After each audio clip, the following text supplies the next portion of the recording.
ವಿಶೇಷ ಚೇತನರ ವಾರ್ತೆಗೆ ಸ್ವಾಗತ. ಪ್ರತಿದಿನ ನಿತ್ಯ ನಿರಂತರ ವಿಶೇಷ ಚೇತನರ ಸುದ್ದಿಗಳಿಗಾಗಿ ಪ್ರತಿದಿನ ವೀಕ್ಷಿಸಿ ವಿಶೇಷ ಚೇತನರ ವಾರ್ತೆ ಹಾಗೂ ಲೈಕ್ ಮಾಡಿ, ಇತರರಿಗೂ ಶೇರ್ ಮಾಡಿ. ವಿಶೇಷ ಚೇತನರ ವಾರ್ತೆಗೆ ಸ್ವಾಗತ. ಸ್ನೇಹಿತರೆ, ಕಳೆದ ವಾರ ನಮ್ಮ ವಿಶೇಷ ಚೇತನರು ಹಿರಿಯ ನಾಗರಿಕರಿಗೆ ಸಂಬಂಧಪಟ್ಟ ಒಂದು ಸುದ್ದಿಯನ್ನು ನಾವು ಬ್ರೇಕ್ ಮಾಡಿದ್ವಿ. ಅದರಲ್ಲಿ ರಾಜ್ಯಾದ್ಯಂತ ವಿಶೇಷ ಚೇತನರು, ವಿಧವೆಯರು ಮತ್ತು ಹಿರಿಯ ನಾಗರಿಕರಿಗೆ ಪಿಂಚಣಿ ನಿಂತಿರುವ ಬಗ್ಗೆ ಪಿಂಚಣಿ ನಿರ್ದೇಶನಾಲಯಕ್ಕೆ ಕರೆ ಮಾಡುವ ಮೂಲಕ ಅದನ್ನು ಪರಿಹರಿಸುವಂತೆ ಮನವಿ ಸಹ ಮಾಡಲಾಗಿತ್ತು.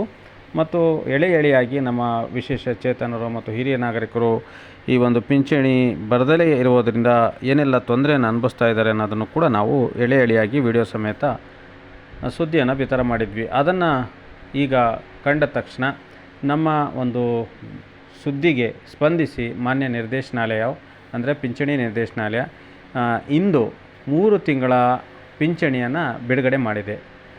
ಇವತ್ತು ಮಧ್ಯಾಹ್ನ 1 ಗಂಟೆಯಿಂದ ಸುಮಾರು ರಾಜ್ಯದ ಎಲ್ಲ ಜಿಲ್ಲೆಗಳಲ್ಲಿ ನಮ್ಮ ವಿಶೇಷ ಚೇತನರ ಖಾತೆಗೆ 3 ತಿಂಗಳ ಪಿಂಚಣಿ ಜಮೆ ಆಗಿರೋದು ಮೆಸೇಜನ್ನು ತಾವು ನೋಡ್ತಾ ಇದ್ದೀರಾ.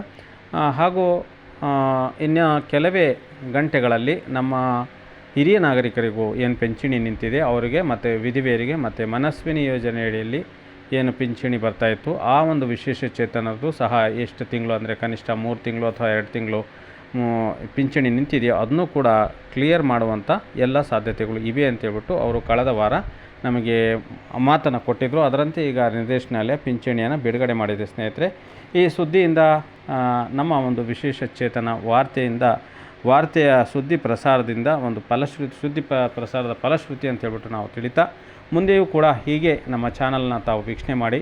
ಯಾವುದೇ ಸಮಸ್ಯೆಗಳು, ಯಾವುದೇ ತೊಂದರೆಗಳು ಬಂದರೆ ಖಂಡಿತ ನಿಮ್ಮ ಒಂದು ಬೆಂಬಲಕ್ಕೆ ನಾವು ಸದಾ ಸಿದ್ಧರಾಗಿರ್ತೀವಿ, ನಿಮ್ಮ ಸಹಾಯಕ್ಕೆ ನಾವು ಸಿದ್ಧರಾಗಿರ್ತೀವಿ ಅಂತ ಹೇಳ್ತಾ, ಕಳೆದ ವಾರ ನಾವು ನಿರ್ದೇಶನಾಲಯಕ್ಕೆ ಮಾತಾಡಿರ್ತಕ್ಕಂಥ ಆಡಿಯೋ ಕ್ಲಿಪ್ ಕೂಡ ಇದೆ, ಅದನ್ನು ಕೂಡ ತಾವು ಕೇಳಬಹುದು. ಈ ವಿಡಿಯೋಗೆ ಒಂದು ಲೈಕ್ ಇರಲಿ. ಸರ್, ವಿಶೇಷ ಚೇತನ ವಾರ್ತೆ ಚಾನಲ್ ನಮ್ಮದು. ಸರ್, ಕರ್ನಾಟಕ ರಾಜ್ಯಾದ್ಯಂತ ಸುಮಾರು ಜನಕ್ಕೆ ಸೀನಿಯರ್ ಸಿಟಿಸನ್ ಮತ್ತು ಹ್ಯಾಂಡಿಕ್ಯಾಪ್ಟ್ ಅವರಿಗೆ ಪೆನ್ಷನ್ ಬರ್ತಾ ಇಲ್ಲ ಅಂತ ಒಂದು ಕಂಪ್ಲೇಂಟ್ ಇದೆ ಸರ್. ಏನು ಮಾಡ್ಬೇಕು ಸರ್? NPS ಎಲ್ಲ ಮಾಡಿಸಿದ್ದಾರೆ, ಪೋಸ್ಟ್ ಆಫೀಸು ಬ್ಯಾಂಕಲ್ಲೆಲ್ಲ ವಿಚಾರಣೆ ಮಾಡ್ತಾ ಇದ್ದಾರೆ, ಆದರೆ ಸಮಸ್ಯೆ ಬಗೆಹರಿದಿಲ್ಲ ಸರ್. ಇದಕ್ಕೆ ಏನಾದ್ರು ಸೊಲ್ಯೂಷನ್? ಸರ್, ಏನಂದ್ರೆ ನಾವು NPC ಮ್ಯಾಪಿಂಗ್ ಆಗ್ತಾರೆ ಅಂತ ಕೇಸ್ಗಳು, ಮತ್ತೆ ಆಧಾರದಲ್ಲಿರೋ ನೇಮು ಮತ್ತೆ ನಮ್ಮ beneficiary name name mismatch ಆಗಿರೋಂಥ ಕೇಸ್ಗಳು, ಅವ್ರಿಗೆ ಪೇಮೆಂಟ್ ಸ್ಟಾಪ್ ಆಗಿದೆ. ಅದನ್ನ ಅವರು ತಾಲೂಕ್ ಆಫೀಸಲ್ಲಿ ಕರೆಕ್ಷನ್ ಮಾಡ್ಕೋಬೇಕು, ಮತ್ತೆ ಬ್ಯಾಂಕ್ ಅಲ್ಲಿ ಹೋಗ್ಬಿಟ್ಟು NPC ಮ್ಯಾಪ್ ಮಾಡಿಸ್ಕೋಬೇಕು. ಅವ್ರಿಗೆ 3 ತಿಂಗಳದು ಅರಿಯಸ್ ಬರೋ ಪ್ರಾವಿಷನ್ ಇವಾಗ ಸರ್ಕಾರಿ ಗೌರ್ಮೆಂಟ್ ಇಂದ ಅಪ್ರೂವಲ್ ಆಗಿದೆ, ಇನ್ನು ಮಾಡ್ತಿದ್ದಾರೆ. ಅಷ್ಟರೊಳಗೆ ಇವರು NPCI ಮತ್ತೆ ಏನು ನೇಮ್ ಮಿಸ್ ಮ್ಯಾಚ್ ಆಗಿರೋಂಥವ್ರನ್ನೆಲ್ಲ ಸರಿಪಡಿಸ್ಕೊಂಡ್ರೆ ಏಪ್ರಿಲ್ ಇಂದ ಕಂಟಿನ್ಯೂಟಿ ಎಲ್ಲರಿಗೂ DBT ಆಧಾರ್ ಬೇಸ್ಡ್ ಪೇಮೆಂಟ್ ಆಗುತ್ತೆ. Okay sir. ಸರ್, ಈಗಾಗಲೇ ನಾವು ಸುಮಾರು ಜನ ಕರ್ಕೊಂಡು ಹೋಗಿ ಮಾಡಿಸಿದೀವಿ ಸರ್ ತಾಲೂಕು ಆಫೀಸಲ್ಲಿ. ಸ್ಟೇಟಸ್ ಮಾತ್ರ ರನ್ನಿಂಗ್ ಇದೆ ಅಂತ ತೋರಿಸ್ತಾ ಇದೆ, ಆದರೆ ಅಮೌಂಟ್ ಒಂದು ಜಮೆ ಆಗ್ತಾ ಇಲ್ಲ ಸರ್. ಸ್ಟೇಟಸ್ ರನ್ನಿಂಗ್ ಇರೋದಕ್ಕೂ ಅಮೌಂಟ್ ಜಮೆ ಆಗುತ್ತೆ, ಅದರಲ್ಲ ವ್ಯತ್ಯಾಸ. ನಮ್ಮಲ್ಲಿ ಏನಂದ್ರೆ ಸ್ಟೇಟಸ್ ರನ್ನಿಂಗ್ ಇರುತ್ತೆ ಬೈ ಆಧಾರ್ ಅಲ್ಲಿರೋ ನೇಮು, ಆಧಾರ್ ಎನಿ ಅಪ್ಡೇಟ್ ಏನು ಆಧಾರ್ ಅಡ್ರೆಸ್ ಚೇಂಜ್ ಮಾಡ್ಕೊಂಡಿರ್ಬೋದು, ನೇಮ್ ಚೇಂಜ್ ಕರೆಕ್ಷನ್ ಮಾಡ್ಕೊಂಡಿರ್ಬೋದು, ಇಲ್ಲ ಫೋಟೋ ಕರೆಕ್ಷನ್ ಮಾಡಿದ್ರು ಆಧಾರ್ ಅಥೆಂಟಿಕೇಶನ್ ಫೇಲ್ಡ್ ಆಗುತ್ತೆ.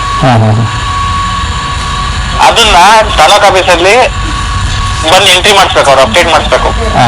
ಒಂದು ಕೆಲಸ ಅದಾದ್ಮೇಲೆ ನೆಕ್ಸ್ಟ್ NPCI ಮ್ಯಾಪಿಂಗ್ ಮಾಡಿಸ್ಬೇಕು ಬ್ಯಾಂಕಲ್ಲಿ. ಅವೆರಡಾದ್ಮೇಲೆ ನಾವು ರನ್ ಮಾಡ್ತೀವಿ. ರನ್ ಮಾಡಿದಾಗ ಅವ್ರು ನೆಕ್ಸ್ಟ್ ತಿಂಗಳಲ್ಲೇ ಪೇಮೆಂಟ್ ಹೋಗುತ್ತೆ. Okay sir.